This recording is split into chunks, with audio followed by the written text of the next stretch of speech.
Hello guys and welcome back to MS Tech Tutorials, and in today's video I'm going to be going over how to fix Marvel Rivals packet loss error, and let's get straight into the video.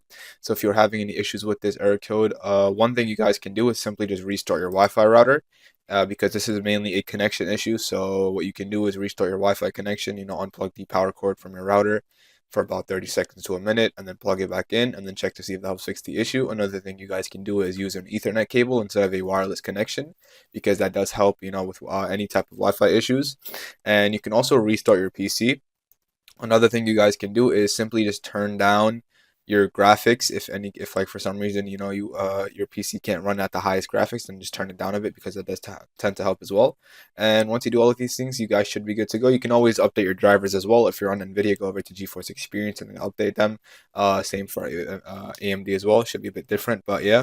Anyways, that is it for the video. That is how to fix the packet loss error. And yeah, so thank you guys for watching. Make sure to give the video a thumbs up, subscribe to the channel, and have a great day.